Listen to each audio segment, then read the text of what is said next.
Halo semuanya, welcome to my channel. Kali ini kita akan menceritakan cerita yang berjudul Madu Cantik yang Tak Tersentuh. Sebelum kita mulai, jangan lupa untuk di-subscribe, like, dan komen.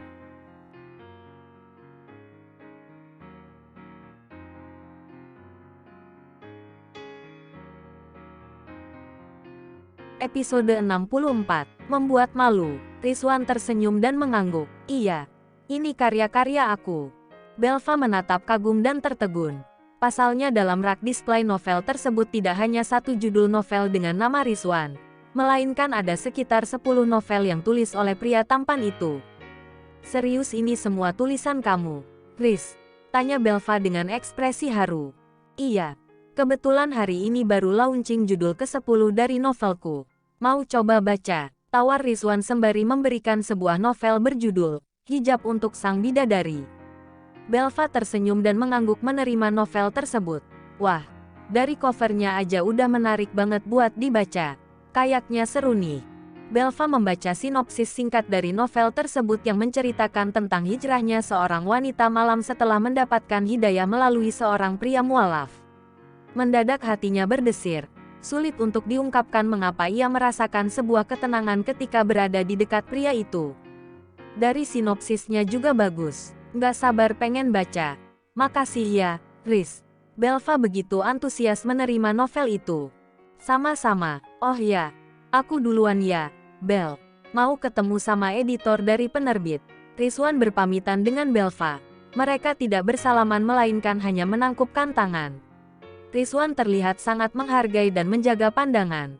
Belva nyaris tak mengedip memandang pria bak seorang pangeran itu. Sempurna menurut versi manusia, tampan, pintar, lembut, terlihat hangat, dan soleh pastinya.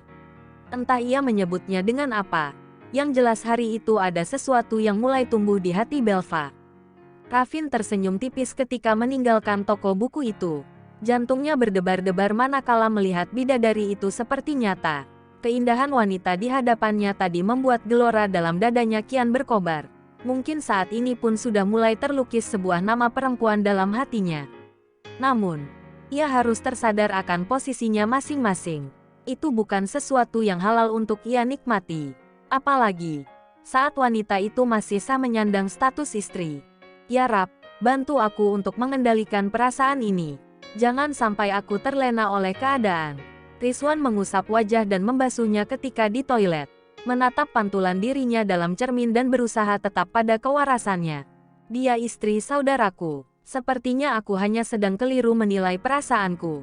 Rizwan terus bergumam dalam hati. Terlepas dari masalah yang melanda pernikahan Belva dan Ravin, ia tetap harus tahu diri akan posisinya. Belva mengerjapkan mata saat seseorang menepuk bahunya. Kok kamu melamun di sini, Bel? Maria menatap heran Belva yang tengah termenung sembari senyum-senyum di dekat rak novel-novel. Ini, aku lagi lihat-lihat novel aja, Bu. Belva mendadak salah tingkah. Novel? Kamu suka baca novel kayak gitu? Tanya Maria sembari terkekeh. Suka kalau memang ceritanya bagus. Belva tersenyum lebar. Emangnya kamu ada waktu buat baca begituan? Kamu kan sibuk banget. Komentar Maria. Yah, sempat-sempatin aja. Buat mengisi waktu senggang. Oh ya, Bu Maria sudah lihat majalahnya belum?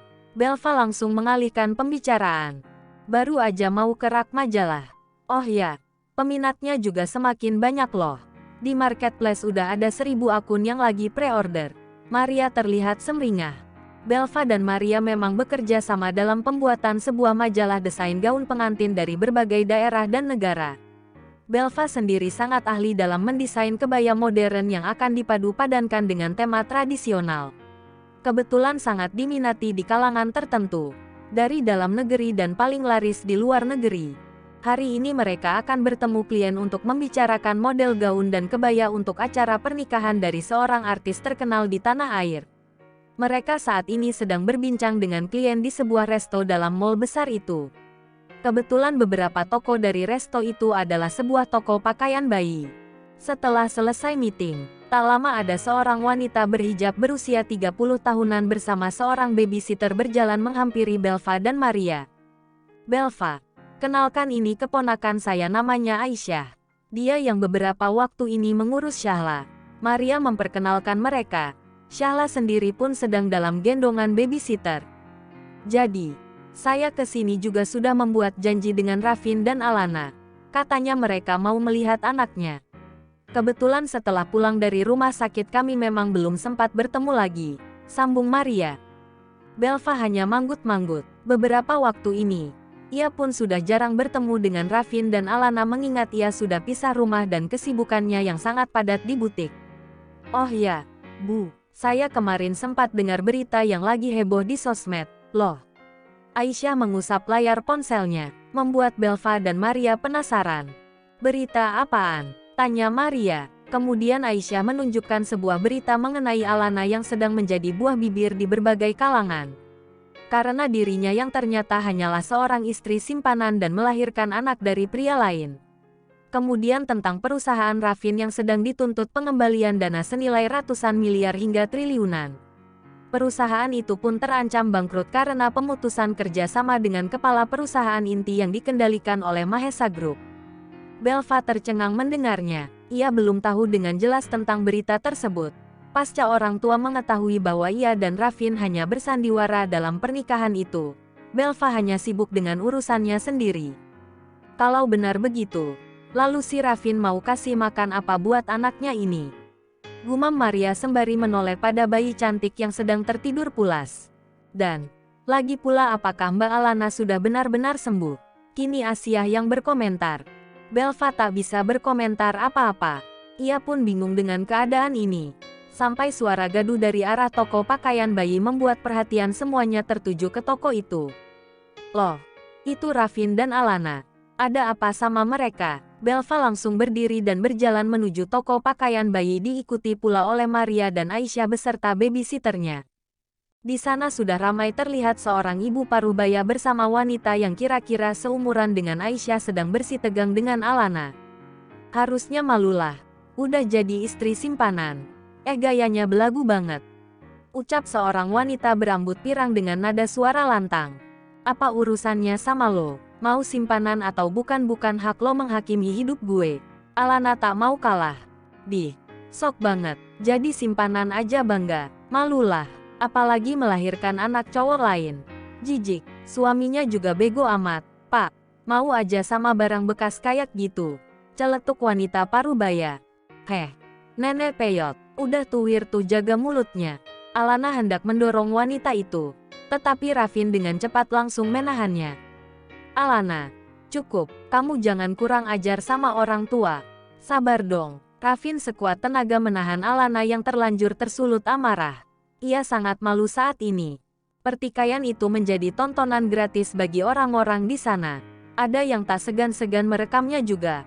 Kemudian manajer toko itu langsung menengahi keributan yang terjadi. Semua berawal saat Alana hendak membeli pakaian bayi. Namun sepaket pakaian itu ternyata hanya tinggal satu dan itu pun sudah dipesan oleh wanita berambut pirang itu. Alana tak mau kalah dan bersitegang akan membayar berapapun asalkan ia mendapatkan sepaket pakaian bayi itu. Padahal Rafin sudah mengingatkan bahwa mereka hanya bisa membeli tidak lebih dari 2 pasang pakaian bayi.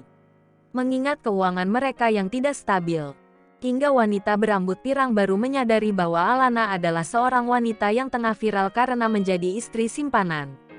Maka terjadilah keributan setelah itu. Maria dan Belva yang melihat kejadian itu hanya bisa mengelus dada dan merasa malu dengan perbuatan Alana. Maria pun mengajak Rafin dan Alana untuk berbincang di tempat lain. Babysitter memberikan Syahla pada Alana. Namun, di luar dugaan semuanya, Alana justru menolak melihat dan menyentuh bayinya. Ia masih sangat emosional akibat pertengkaran tadi. Bawa pergi jauh-jauh anak pembawa sial itu. Gara-gara dia aku jadi menderita begini. Alana memekik dan enggan menatap sang bayi. Rafin sangat terkejut dengan sikap Alana yang mendadak jauh berbeda. Padahal sejak di rumah, Alana sendiri yang meminta ingin bertemu bayinya. Alana, ini Syahla anak kamu. Anak kita. Kamu kan yang tadi pengen ketemu sama dia. Bujuk Rafin. Itu tadi. Sekarang aku muak lihatnya. Alana langsung melenggang pergi menuju mobil. Semua hanya bisa terdiam melihat tingkah Alana yang sangat aneh itu. Saya jadi ragu memberikan anak ini sama kalian. Sepertinya hidup kalian sedang tidak baik-baik saja. Maria menatap Ravin yang wajahnya terlihat lebih lelah. Maafkan Alana, Bu Maria. Tapi bagaimanapun, Syahla adalah anaknya. Dia harus bersama ibunya. Ravin memohon.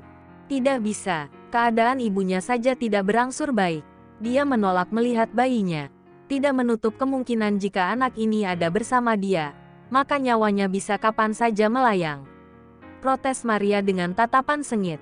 Itu benar, lebih baik. Syahla biar saya saja yang urus. Kasihan dia kalau bersama dengan Pak Ravin dan Bu Alana. Khawatir terjadi hal yang tidak-tidak, ucap Aisyah.